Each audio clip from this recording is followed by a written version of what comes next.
Good evening, everyone. A rare occasion for me to have an evening masterclass, but pleased to be joining you all on this Monday evening to discuss tax and hopefully give you some golden nuggets and information to leave you excited for the rest of your evening. My name's Mitch Young, known as Mitch The Tax Man, and I'll be hosting today's masterclass. So sit tight and enjoy. The session will be lasting for around about half an hour, possibly 40 minutes, depending on how technical we get. Please let me know you're here. Say hello, join in. There is a chat function, so you can all say hi to each other, post some comments and banter. But also, more importantly, we've got a session for question and answers towards the end of today's masterclass. Of course, as we're working through the slides on the various topics, if you want to post your questions as it comes in, please do so, and I'll be going back towards those at the end of the session. You'll see some QR codes throughout the slides as well. So if you do have an iPhone, scan that over. That would take you to my tap link where you can book in a consultation or WhatsApp me or see some other cool videos. So the title of today's session is the Tax Masterclass, Strategies and Insights for Individuals, Families and Business Owners. So we're essentially going to do a whistle-stop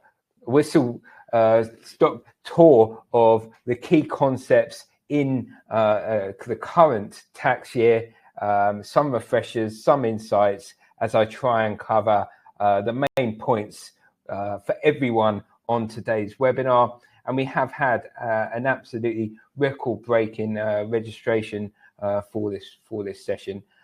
Question we always get asked, is it going to be recorded? It is being recorded, so you can look it back afterwards. So the webinar has been brought to you by my organization, which is the Fusion Consulting Group. We're best known obviously for our tax work and our tax advice, but what we've essentially built, and I'm a firm believer of this, is essentially a professional services group. So for a private client or a business owner, you have all your key advisors in the one company, all working together to help you achieve what you want to much quicker and more effectively. So no longer do you have to go to a tax advisor, then go and explain it to your accountant down the road, then get some financial advice down the road, then explain it to your lawyer. We've got everything in-house, fully regulated, fully set up. The slides will be available on demand if you email in. So essentially, I'm going to start by introducing the 2025 tax environment. The goals for the sessions really is we'll cover the 4 or 5 key areas in terms of personal taxation, family, wealth and intergenerational planning, property tax, business tax, international tax, residency, tax efficient strategies, dealing with HMRC, end of year tax tips. I'll be going through some case studies and, if time and we haven't fallen asleep, a Q&A at the end. So lots of things to enjoy. I've already introduced myself. For those who are on here who don't know me or don't follow me, you can find me across the media, across social media as Mitch The Tax Man. And there we go. That's enough about me and us. You'll see the QR codes. If you do want to discuss your personal matters in greater detail in a more private setting, then just take the picture of the QR code, and that will send you directly to the booking link. So let's start with the UK tax landscape, just as an overview before we get into things. So it's an interesting place to be in the 2025-2026 tax year. Obviously, under the Labour government, a few key changes coming in, and of course some changes in terms of compliance. And this is going to be a real theme throughout the government in terms of updating how we comply, updating how we submit our tax returns, what data is coming in to HMRC as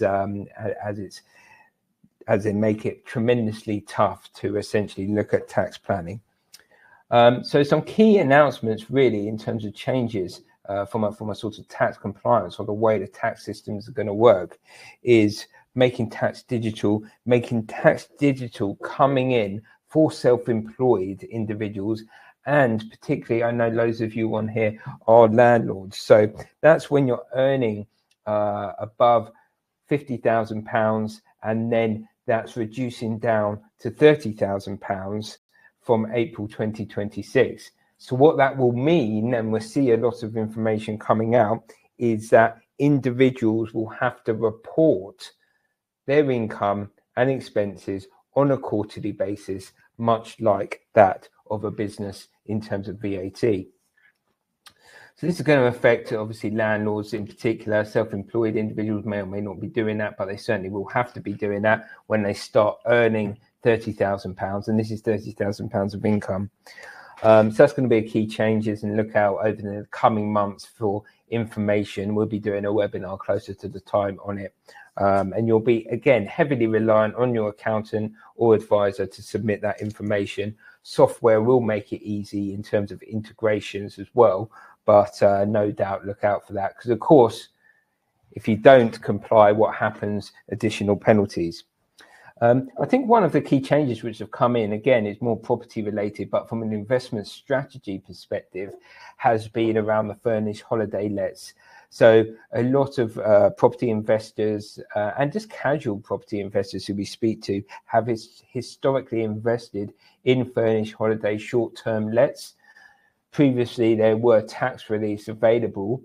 These used to be treated as essentially businesses. So even though you had property real estate as an asset class, if it met those conditions, you could qualify for tax relief, much like businesses. So business asset disposal relief when you sell the property, capital allowances. So these have been abolished. I think it's gone a bit under the radar, but certainly these have been abolished. And as mentioned previously, you know, HMRC have a lot of data, even more data than what you could ever imagine.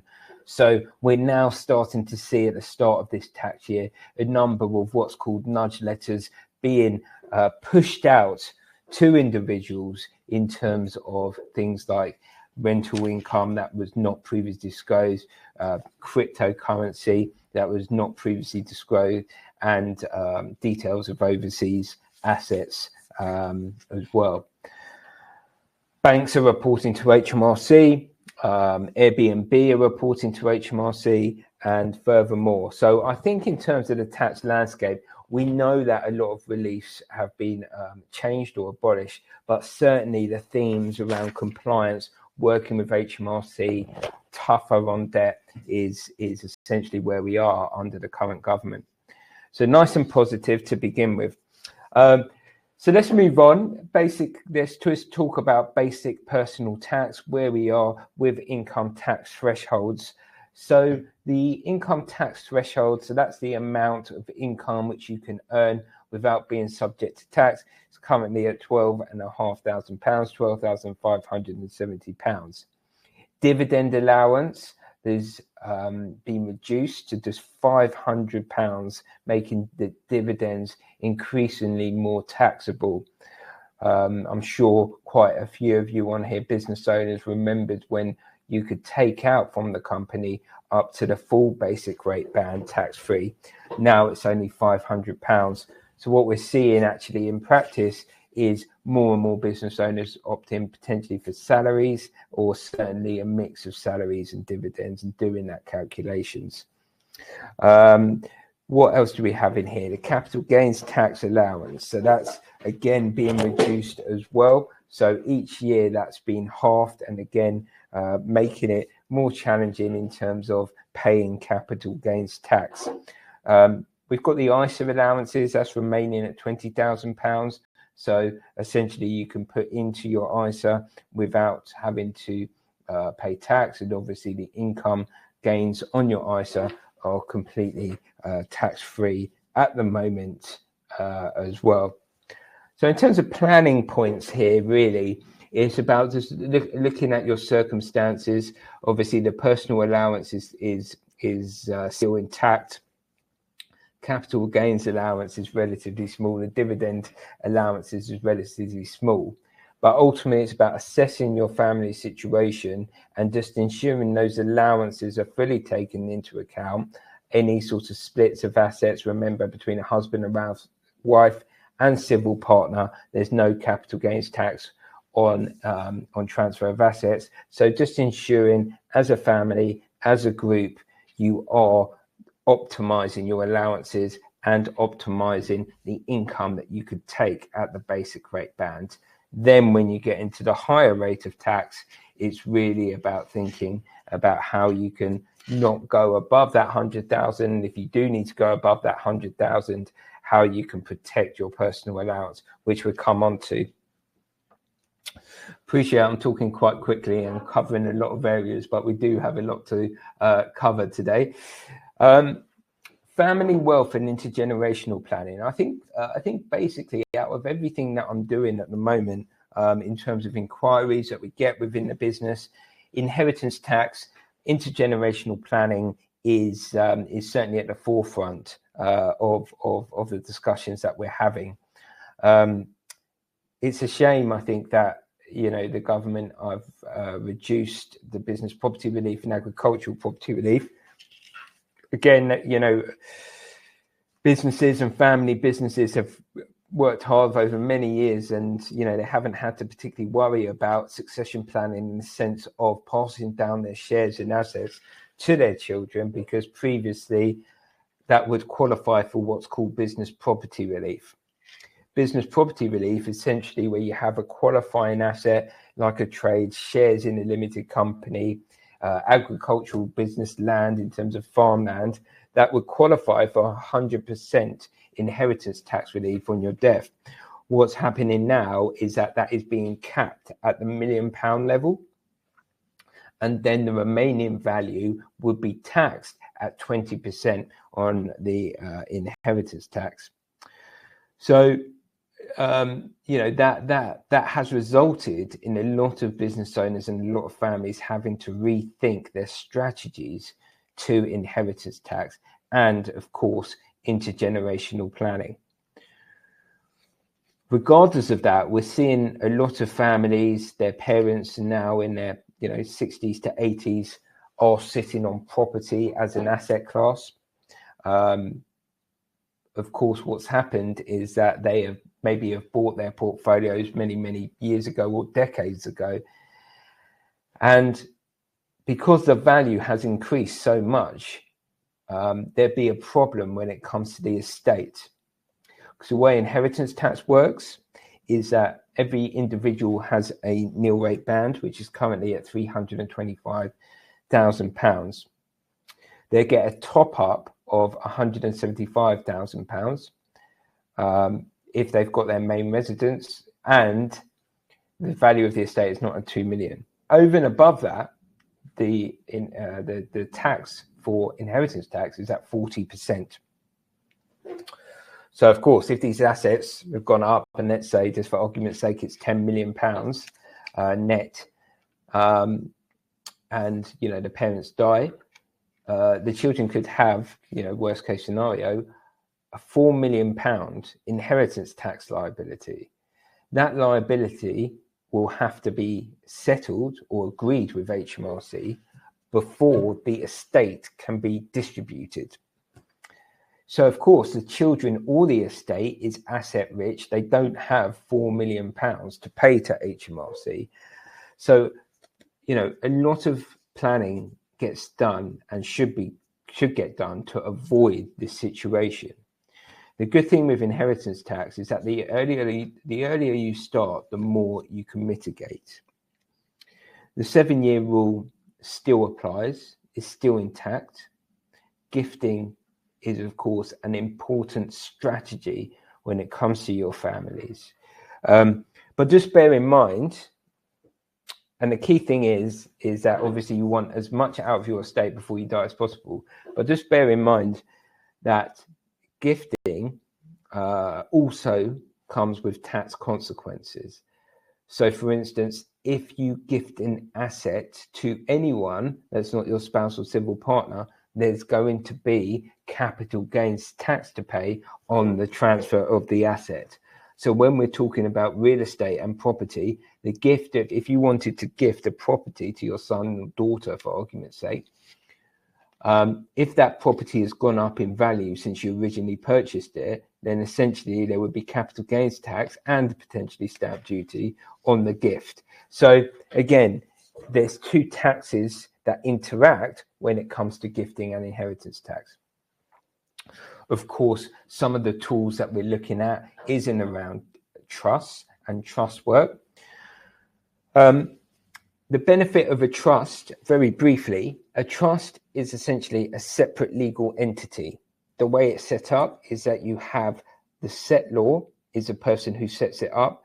The trustee is the person who essentially governs the trust or looks after the trust. And then the beneficiaries, the people who are benefiting from the asset or the income within the trust.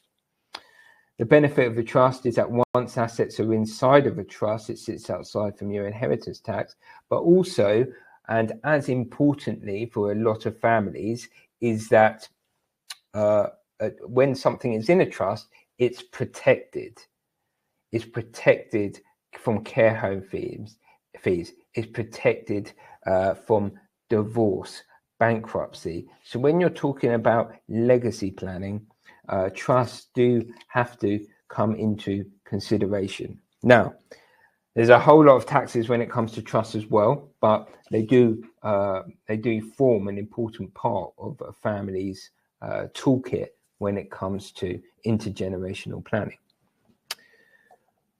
Some of the things, some of the concepts as well is in around what's called the family investment company. These were, the family investment companies sounds quite exciting. The concept has actually been around now for probably about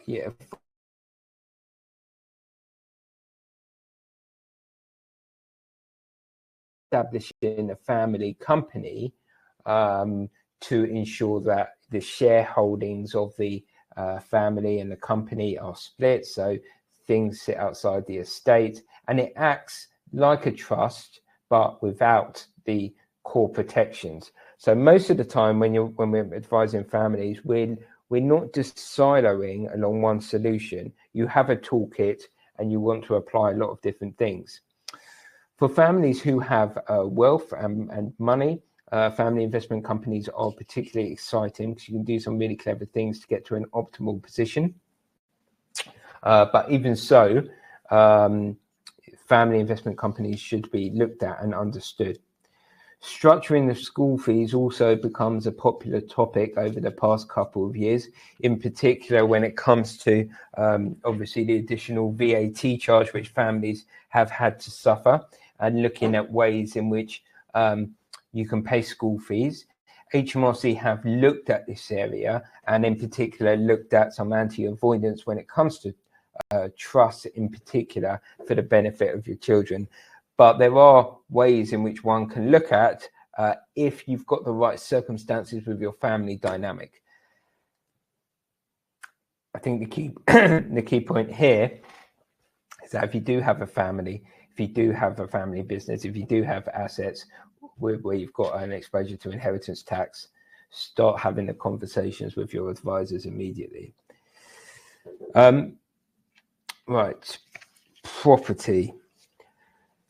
So, yeah, I think it's fair to say that property investors, landlords, be it professional landlords, accidental landlords, any landlord really, has been hit pretty hard last decade when it comes to tax in the UK and law in the UK. And, they're always looking for solutions because, of course, the mortgage interest relief deduction is still there and still hurting a lot of landlords. just to recap what this means, that if you own the property as individuals or in joint names or through a partnership, you can't deduct the amount of mortgage interest when you're calculating your profits on your tax return. So essentially you have your rental income, less allowable expenses, which doesn't include mortgage interest, and that will give you a tax profit figure, which actually obviously isn't the profit figure. And then from there, you can deduct a 20% credit of what the mortgage interest is. So essentially, if you're a higher rate taxpayer, this is going to create an artificial profit of which you have to pay tax on, which is very, very painful.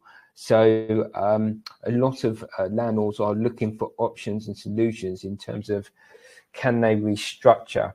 The problem with restructuring, as I mentioned before, is that if you're gifting the assets to someone or a company or something, there's often a tax charge to pay. And can you afford to pay that tax charge up front and then move it into the company? There are tax reliefs available if you are running your property business as a business, but this needs to be looked at and carefully considered before moving forward. Just going to have a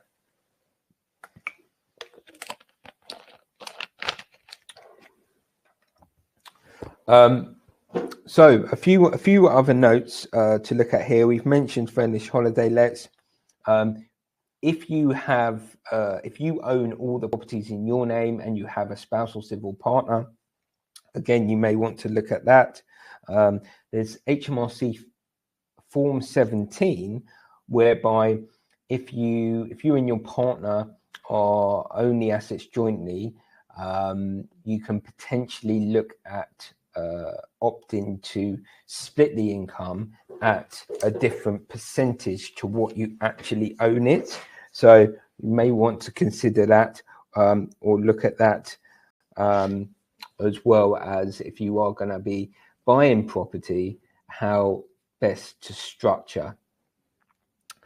Essentially, a lot of our business owners are looking or have invested in property by actually taking out a dividend, paying income tax, and then investing in the property. Whereas we come onto the business slide, whereby you can potentially extract dividends without having to pay tax and then invest in property.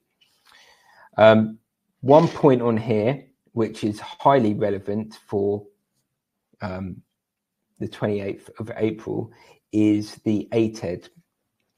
So the ATED is the annual tax on envelope dwellings.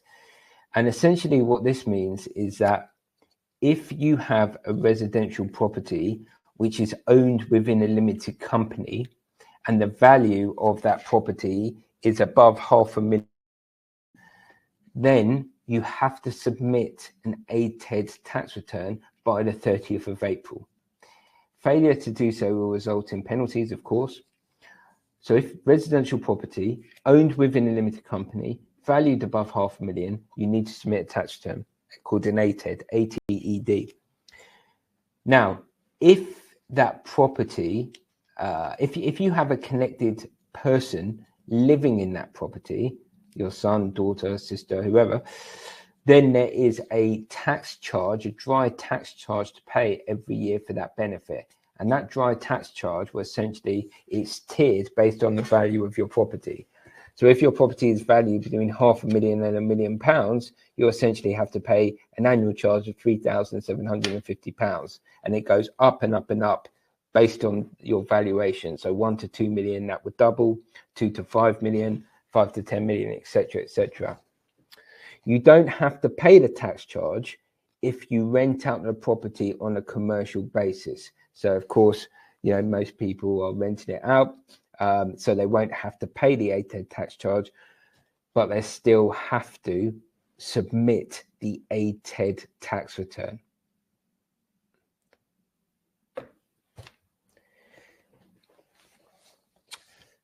So let's move on.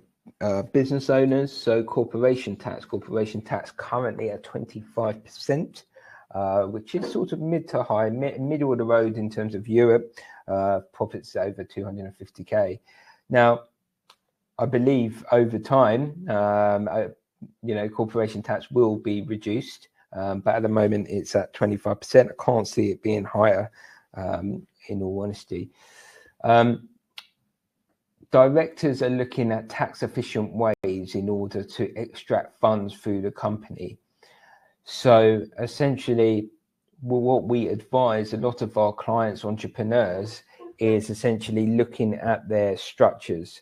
So if you've got monies in your business that you want to invest personally or through different areas, then essentially what one can look at is a corporate group. So you may have your trading business, you own the shares in the trading business. You may want to look at advice around setting up a corporate reorganization where essentially you have a holding entity which owns the shares in your trading entity and then subsidiaries underneath. That's called a corporate group. The benefits of establishing a corporate group, and you get this approved by HMRC, is that let's say you've got 500,000 sitting in your trading business available for distribution. Previously, if you wanted to take out that 500,000 and invest in something else, of course, you'd have to take that as a personal dividend and pay income tax on that. Through the establishment of a corporate group, essentially you can pay a dividend to the holding company because that's a corporate shareholder. That £500,000 into the holding company does not attract a tax charge. You can then move that £500,000 into, say, your real estate company to invest into property, and that would result in no tax. And then above that layer, we could look at the family position, the shareholding, etc., etc. So loads can be done for an entrepreneur with growing businesses and everything else. R&D tax relief. This used to be a really popular relief, where essentially certainly for corporation tax purposes. So previously you could get 130% essentially tax relief on for your corporation tax if you're investing in a new area, you're developing a new product, something that's scientific and innovative. And that used to be really good. I mean, it still is a great relief. But what's happened over the last few years is that people have been exploiting that relief. So HMRC have really clamped down on that area and making it tremendously difficult to get through. You have to really be very technical about your claims. So now, in order to smooth over that process, they're creating an advanced assurance solution whereby you could write to HMRC to tell them about your activities, and then they will give an opinion there and then on whether it could proceed to qualifying for research and development tax relief, which I think is really good, which should cut down on a lot of the investigations going on at the moment. Some other areas just to consider, and I'm not going to go into it in huge detail, is employee ownership. So more and more businesses obviously looking to retain their staff. It's obviously very important to, it's very expensive to recruit. National insurance obviously gone up as well. So, you know, keeping your key members and incentivize them. A lot of our clients are looking at that, and one way you can do that is via employee ownership. So share schemes are still in operation.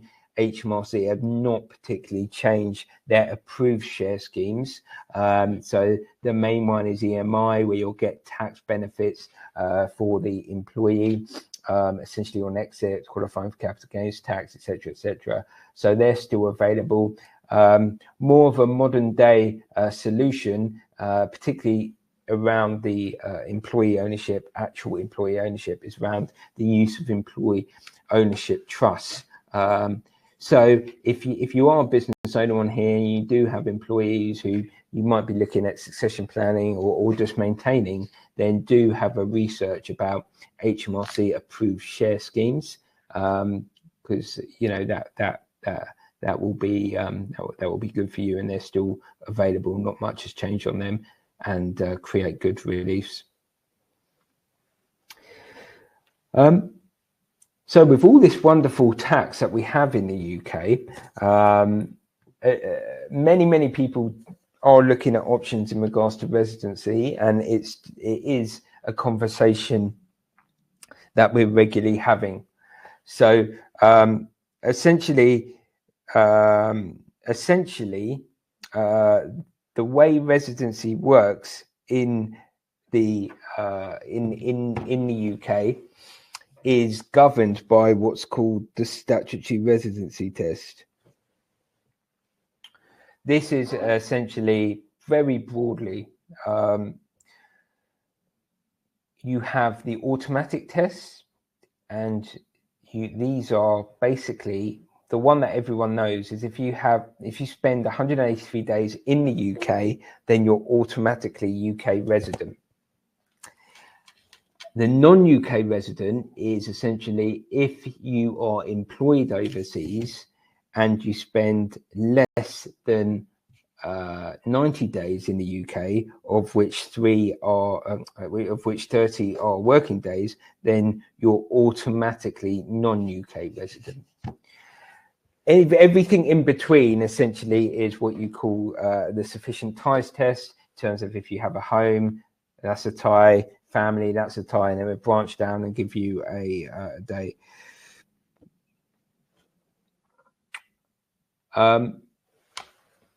So why do people want to leave the UK? Because obviously of all the tax. So where one has to be careful is around the concept of, if you want to, say, set up a company in a jurisdiction which might be attractive for tax, let's just take a random country, I don't know, like UAE for argument's sake. You can't just establish a UAE company and live and remain and make all the decisions in the UK, because that will essentially be caught by HMRC anti-avoidance. So if you do have plans to look at options around becoming non-UK resident, establishing companies overseas, you have to invest in the area. You have to control and manage the company from that area and make key decisions from that area. So that's not necessarily you have to be resident in the UAE, but essentially you need to you need to invest in the area.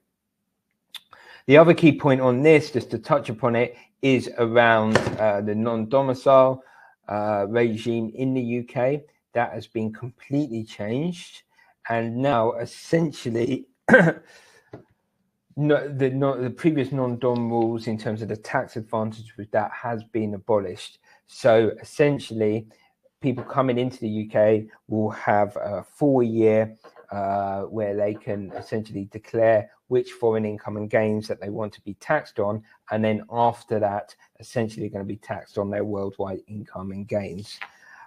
There is transitional periods from this tax year and next tax year for those who have been non-dom in the UK, and they can benefit from a restructuring exercise and a dry reduced tax charge on income that they want to bring in. So if you are non-domiciled and listening today, then please reach out and we can look at organising some matters. So a few more slides to go. I hope you're staying with me. Obviously, this is a masterclass, so it is quite in depth.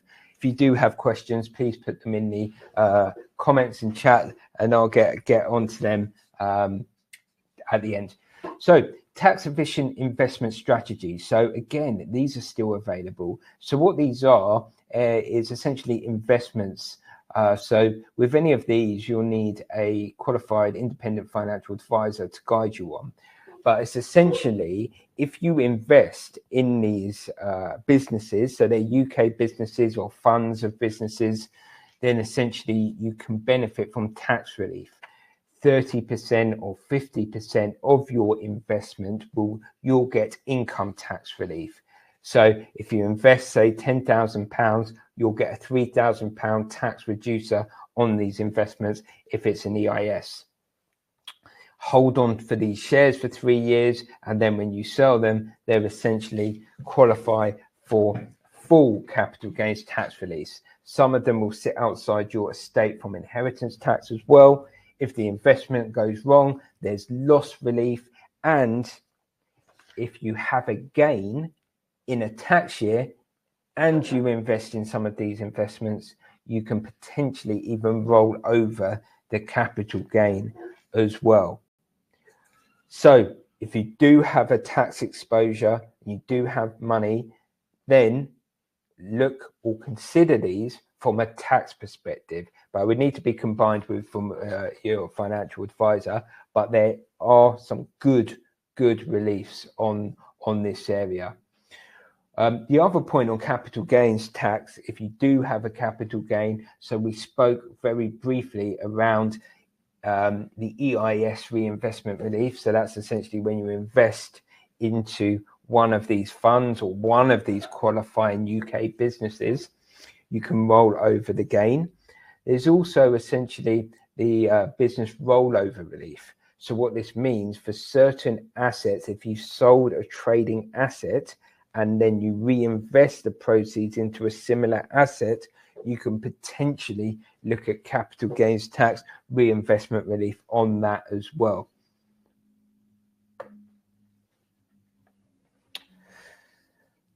So dealing with HMRC, I mean, I spoke quite a lot about HMRC. I'm sure you don't want to hear much more about HMRC at the start of today's presentation.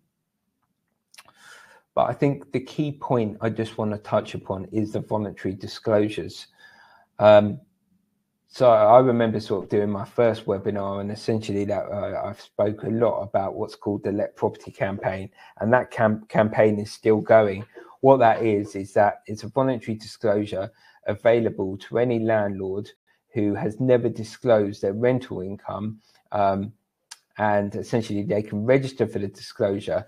The benefits of the disclosure is essentially that, one, all the statutory penalties won't get charged from a tax return lateness point of view. So essentially, if you submitted the tax return late, then essentially you'll get an automatic penalty of £100, and then every year that goes past, that will be at £1,200. So all of them you don't get charged.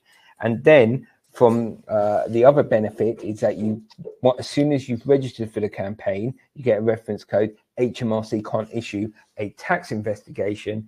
And then thirdly, the penalty for outstanding tax, HMRC can go as high as 110%, but it will be capped at 10 or 20%. And of course, you get peace of mind. So essentially, you register for the disclosure, get a reference code. You have 90 days from the date of the submission to essentially submit the full disclosure and bring your tax affairs up to date.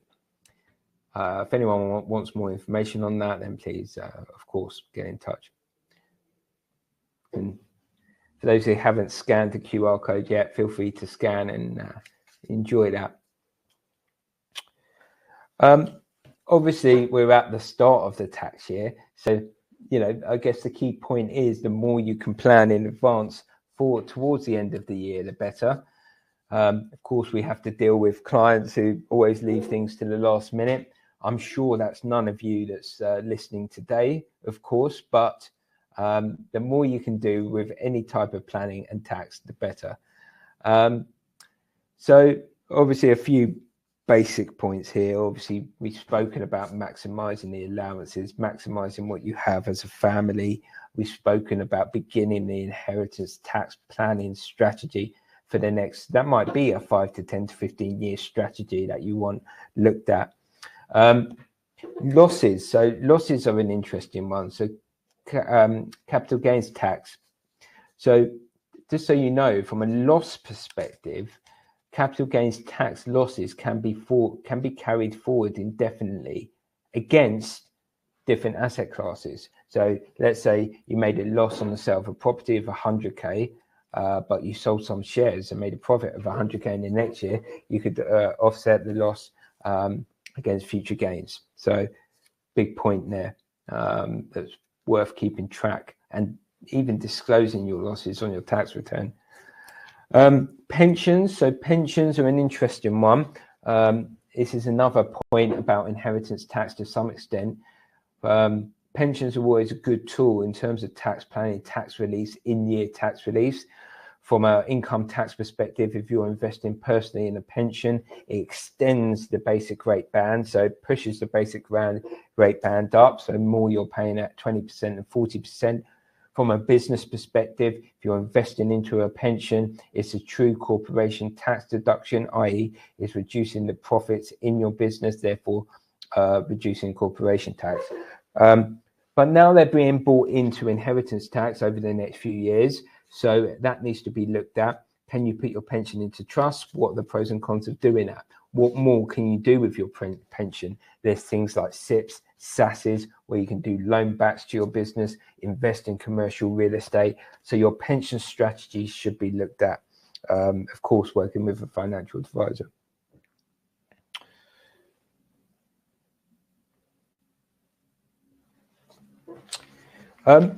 So just coming on to the last few slides here, just wanted to do some illustrations. Please get your questions in.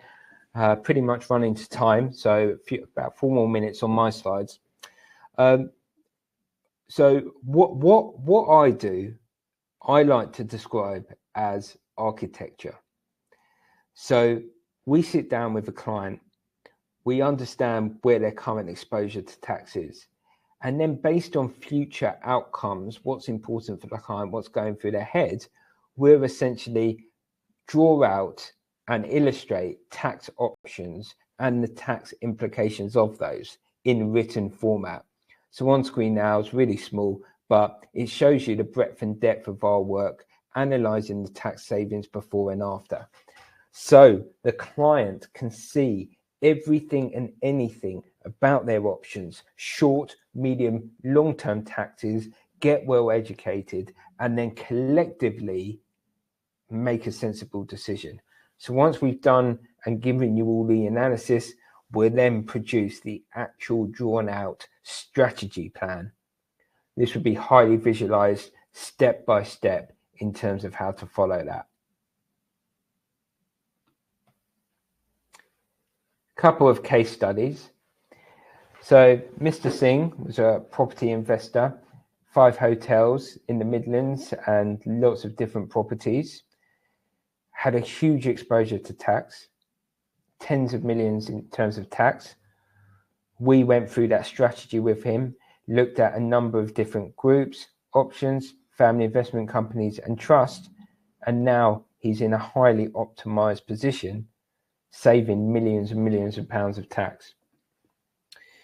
Another client here, Mr. and Mrs. Crazy, again, property investors, had a portfolio of properties in their individual's name.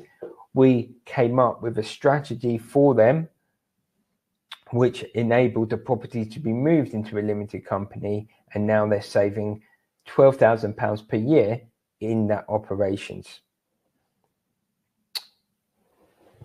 So I thank you very much for listening for the last 45 minutes.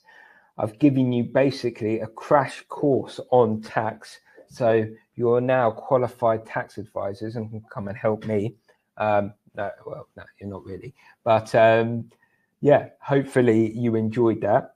I'm now just going to take a break whilst you can have a sip of my drink, whilst you can ask some questions, put them in the comments section, and go from there. Before we go on to the questions, I just wanted to let you know of an exciting event that I hold. It's called the Property Tax Club. It's essentially, I've come up with it basically because a tremendous amount of people in my network, tremendous amount of my clients, all involved in property, and they all essentially want to either get rid of their property or have solutions around property. So I thought I'd just bring together a network of people involved in property. So if you are involved in property, be it a landlord, property owner, commercial property investor, and you want to come along and network with other property investors, please feel free to register and come along in London on Thursday, May the 15th at the Homegrown Club. There's a QR code you can scan. Tickets are absolutely free. And there'll be a chance to meet some great people, like-minded people. I'll be there doing a quick talk on tax, won't be 45 minutes, and go from there. So I didn't even get time for my drink, so one sec. Right, let's scroll through some questions, and let's go from there. So Q&As.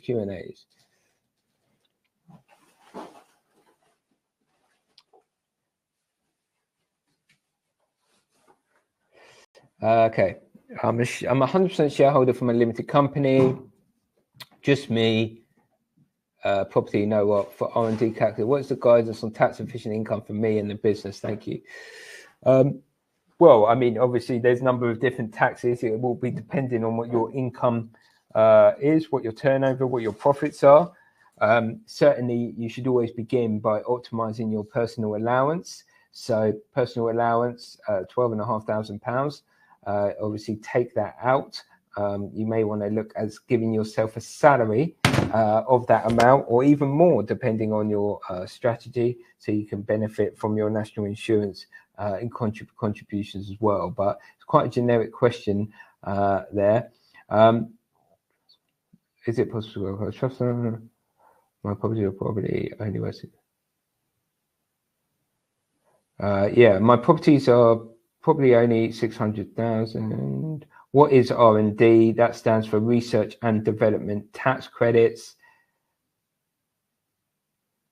I'm new. What is EMI?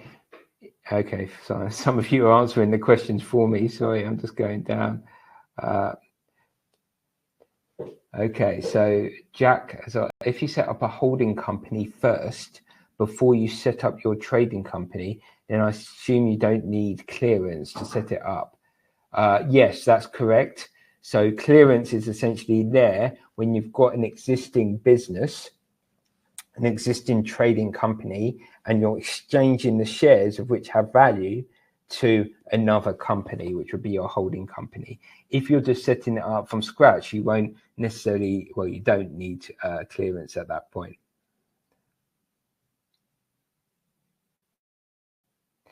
Okay, so good question here about overseas property. Are there any inflation-related reliefs available for overseas property? So yes, I mean, essentially, if you're a non-UK resident, you do have to pay capital gains tax on your property, UK property.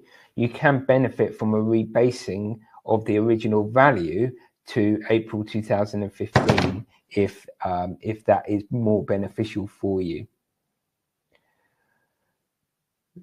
Can you just explain the property to a limited company? How do you get away without paying capital gains tax?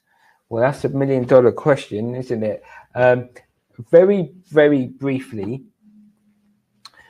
pretty much the only way, well, in the way in which most people, try and analyze, is around what's called incorporation relief.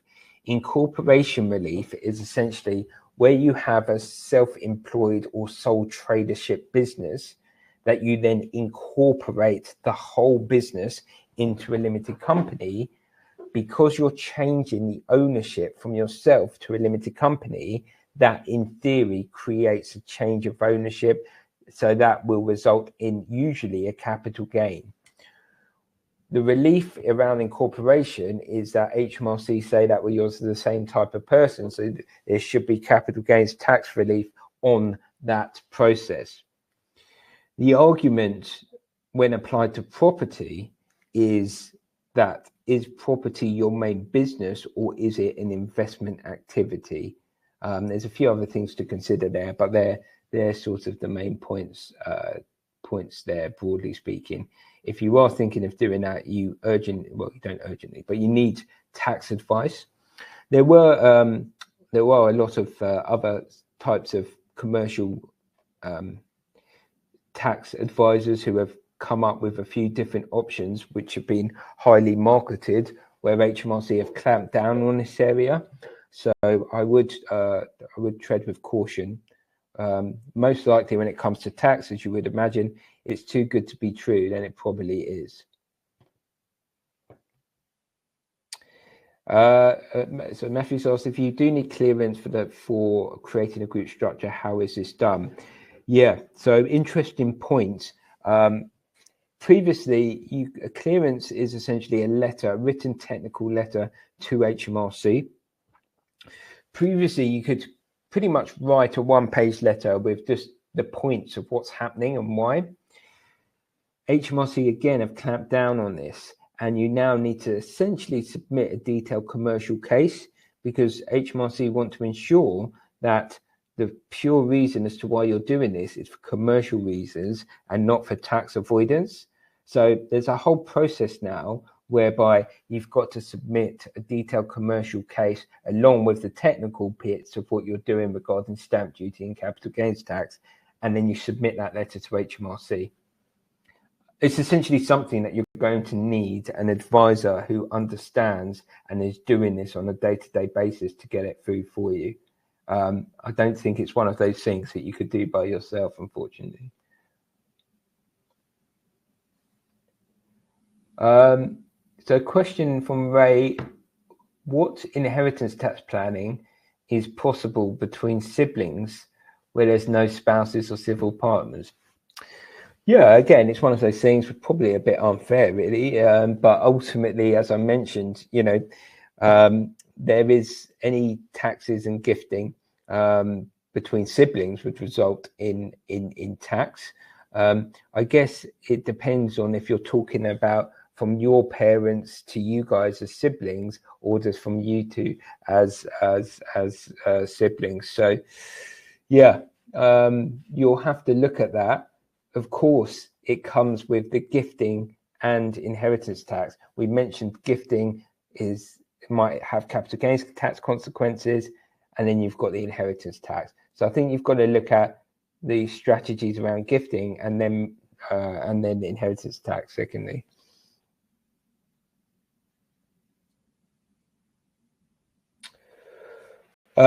So this is a good question from Zahir. If you have a holding company and have family members as a shareholders, what is the inheritance tax position? So yeah, good question, and quite general, but broadly speaking, when someone dies, it's their estate is what is subject to tax. So it's a value of your estate at the date of death. So your estate would be valued in accordance to what you own. So if you own 25% of a company, essentially it will be the market value of your 25% shareholding, which would come into your estate from inheritance tax.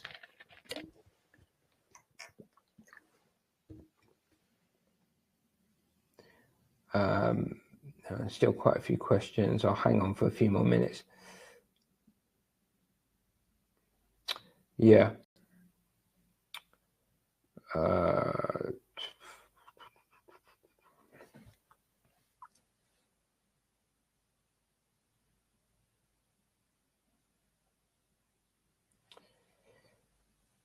Hi. So what is your view on creating a management company? So yeah, look, I mean, I think depending on what you have going on, depending if you have a group structure, having a management charging policy could be a good thing. Ultimately, tax is going to be taxed somewhere. If you're talking about the creation of a management code to, help with your properties, then you have to look at that carefully for no anti-avoidance purposes.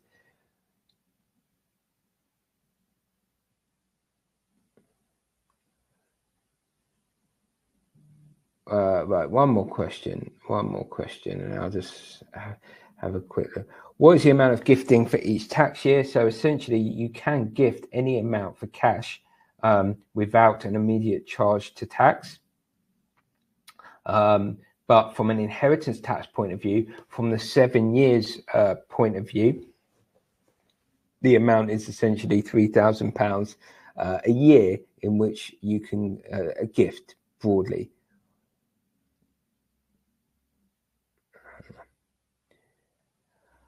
Okay, so I thank you for your time. I'll see you at the Property Tax Club, maybe. Come and say hi. Make sure you're following me. There'll be lots of information about this Property Tax Club, other events I'm doing as well. And look, we always offer a free 20-minute consultation to anyone we speak to.